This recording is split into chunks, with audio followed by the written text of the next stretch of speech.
1987 में इंडिया और चाइना की जीडीपी ऑलमोस्ट इक्वल थी, यानी कि दोनों कंट्रीज एक ही स्टार्टिंग लाइन पे थी। आज सिर्फ 38 इयर्स बाद चाइना की इकोनॉमी हमसे 4.7 गुना ज्यादा बढ़ी है। हर साल चाइना अकेले इतनी न्यू जीडीपी ऐड करता है जितनी स्विट्जरलैंड की पूरी है। तो चाइना को बीट करना इम्पॉसिबल लग रहा है ना। उससे पहले ये देखिए, इंडिया आज के टाइम पे दुनिया की फास्टेस्ट ग्रोइंग इकोनॉमी है। हाँ, चाइना से भी ज्यादा फास्ट। इवन जहाँ पे चाइना की पहले ग्रोथ रेट 8% तक होती थी, आज के टाइम प्रोजेक्शन सिर्फ 4 से 5% है। यानी कि ग्रोथ नहीं रुकी है, पर मोमेंटम स्लो हो गया है। तो क्या हम चाइना को अगले 10 साल में बीट कर देंगे, या फिर ये सारी रिपोर्ट्स और ये सारी प्रोग्रेस सिर्फ बेकार है? इन सबसे पहले हमें ये जानना होगा कि बीट करने का मतलब क्या है, किसमें बीट करना है, इकोनॉमी में, मिलिट्री में या इन्फ्लुएंस में। क्योंकि जब ये क्लियर ही नहीं होगा तो ये एक एनालिसिस नहीं बल्कि सिर्फ एक नैरेटिव बन जाएगा।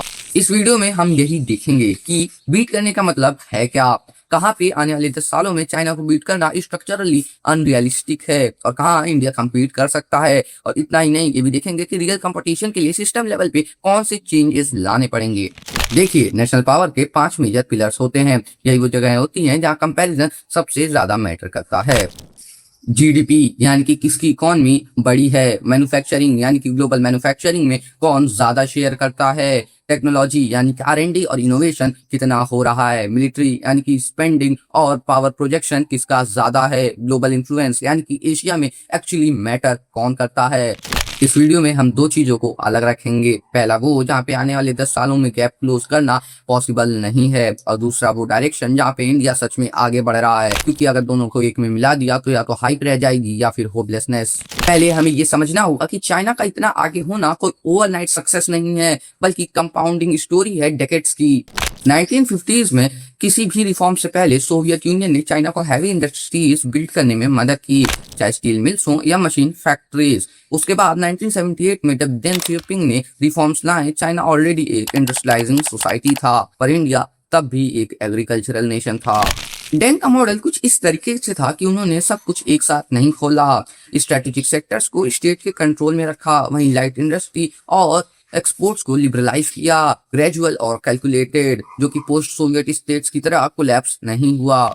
चाइना ने प्राइमरी और सेकेंडरी एजुकेशन डेकेड्स पहले फिक्स करनी शुरू कर दी थी। 1986 में 9 ईयर कंपलसरी एजुकेशन लॉ आया। 90s आते आते जब मैन्युफैक्चरिंग बूम आया, चाइना के पास एक लिटरेट डिसिप्लिन मास वर्कफोर्स रेडी थी। हमने आईआईटीज और आईआईएम्स जैसे वर्ल्ड क्लास एलीट इंस्टीट्यूशंस बनाए, लेकिन फाउंडेशनल स्कूलिंग जिसकी हमें सबसे ज्यादा जरूरत थी, उसको हमने उतना ध्यान नहीं दिया जितना चाइना ने दिया। ये एक दो पॉलिसी चेंज से फिक्स नहीं होगा, ये एक जनरेशनल शिफ्ट है जिसे बनाने में डेकेड्स लगते हैं। अब थ्योरी छोड़ो, अगर वीक चाइना का मतलब कुछ रियल है तो एक्चुअल गैप देखते हैं पिलर बाय पिलर। इकोनॉमी से शुरुआत करते हैं। इंडिया की नॉमिनल जीडीपी 4.1 ट्रिलियन डॉलर है, वहीं चाइना की 20.85 ट्रिलियन डॉलर। सुनने में ही इसे बीट करना इम्पॉसिबल लगने लगता है, पर उससे पहले हमें जानना पड़ेगा जीडीपी का मतलब होता क्या है। जीडीपी का मतलब होता है एक साल में कोई देश कितनी वैल्यू क्रिएट करता है। पर इतने बड़े नंबर से हमें फायदा क्या होगा? फायदा ये होगा कि इससे इन्वेस्टर्स को पता चलेगा एक देश की मार्केट कितनी बड़ी है और उसमें कितना पोटेंशियल है, जिसके बाद वो करेंगे फॉरेन डायरेक्ट इन्वेस्टमेंट यानी कि एफडीआई। अब देखिए, अगर इंडिया आने वाले सालों में 8% से ग्रो करता है और चाइना की ग्रोथ 0% भी होती है, फिर भी आने वाले 10 सालों में चाइना को इकोनॉमी के साइज में बीट करना पॉसिबल नहीं है। चाइना का ग्लोबल मैन्युफैक्चरिंग में शेयर 30% है, वहीं इंडिया का 3%। हमारे देश में आने वाले 88% इंटीग्रेटेड सर्किट्स चाइनीज होती हैं। सिर्फ इतना ही नहीं, 95% लिथियम आयन बैटरीज और 99.5% सेमीकंडक्टर मशीनरी भी चाइनीज होती है।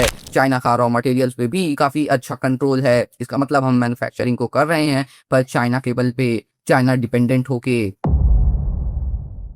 चाइना आर&डी पे 785 बिलियन डॉलर स्पेंड करता है, वहीं हम 75 बिलियन डॉलर। इतना ही नहीं, चाइना के एनुअल पेटेंट्स 1.8 मिलियन हैं, जबकि हमारी 76,000।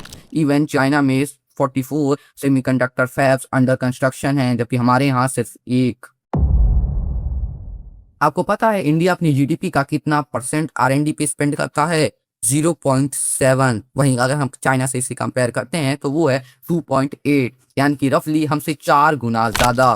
पर हम एक जगह बहुत अच्छे से स्पेंड करते हैं, वो है लाडली बहन योजना और माइनॉरिटी वेलफेयर स्कीम्स, क्योंकि वोट वहीं से मिलेंगे ना।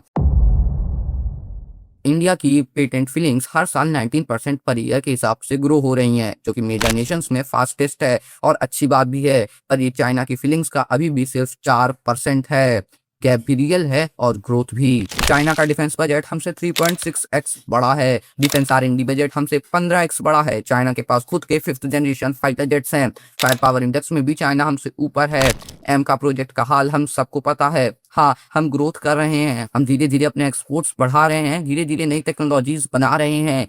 पर चाइना से कंपेयर करने पे हम अभी बहुत पीछे हैं। ग्लोबल पावर इंडेक्स में भी इंडिया की रैंक 3rd आई है और चाइना की 2nd। इकोनॉमिक कैपेबिलिटी रैंक भी हमारी 3rd है और इकोनॉमिक रिलेशनशिप रैंक 9।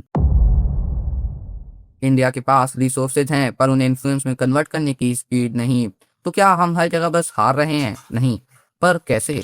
कुछ स्पेसिफिक सेक्टर्स हैं जहां इंडिया जेन्युइनली compete कर रहा है और कुछ में तो लीड भी कर रहा है। डिजिटल पब्लिक इंफ्रास्ट्रक्चर 2024 में यूपीआई पे 13,000 करोड़ से ज्यादा की ट्रांजैक्शन हुई। इंडिया आज के टाइम पे दुनिया का सबसे बड़ा real time world payment system चला रहा है। वहीं आधार ने 130 करोड़ लोगों को एक डिजिटल आइडेंटिटी दी, जो इस टाइम दुनिया का सबसे बड़ा डिजिटल आइडेंटिटी सिस्टम है। इवन वर्ल्ड बैंक भी इस मॉडल को दूसरी कंट्रीज के लिए रेफरेंस मानता है। स्पेस, अब इसमें मुझे चंद्रयान 3 और इंडिया के मार्स मिशन के बारे में ज्यादा बताने की जरूरत नहीं है और ये भी बताने की जरूरत नहीं है कि इंडिया कैसे सबसे अफोर्डेबल प्राइजेस में सैटेलाइट्स को लॉन्च करता है। यहाँ तो हम लीड कर ही रहे हैं और ये सबको पता ही है। अप्रैल 2026 में ही कल्पकम का फास्ट ब्रीडर रिएक्टर क्रिटिकलिटी पे पहुंचा, यानी कि इंडिया अब रशिया के बाद दुनिया का दूसरा देश बन गया है जो कमर्शियल लेवल पे फास्ट ब्रीडर रिएक्टर्स को ऑपरेट करता है। इसका मतलब है कि ये इंडिया के थोरियम रिसर्च से इसे इवेंचुअली 100 साल की एनर्जी सिक्योरिटी देगा। ये इंडिया के 3 स्टेज न्यूक्लियर प्रोग्राम का दूसरा स्टेज है और आईटी सर्विसेज जैसे सेक्टर्स में इंडिया ऑलरेडी ग्लोबल लेवल पे काफी स्ट्रांग है। ये वो सेक्टर्स हैं जहां आने वाले 10 सालों में इंडिया फियर्सली compete कर सकता है और कुछ में तो चाइना को भी चैलेंज कर सकता है। ये प्रूव है कि इंडिया जब किसी मिशन में सीरियसली इन्वेस्ट करता है और उसे ब्यूरोक्रेटिक फ्रिक्शन से बचाता है तो रिजल्ट वर्ल्ड क्लास आते हैं। इसका मतलब है इंडिया चाहे तो काफी कुछ कर सकता है। तो क्या इंडिया चाइना को आने वाले 10 सालों में बीट कर सकता है? GDP, manufacturing, military, technology, global influence, इन सब में एक साथ? नहीं। पर क्यों? क्योंकि चाइना का लीड स्ट्रक्चरल है, ओवरनाइट सक्सेस नहीं है। ये डेकेड्स का एग्जीक्यूशन है, जिसे कोई एक पॉलिसी, कोई एक बजट या फिर कोई एक हेडलाइन एक रात में दोबारा नहीं कर सकती है।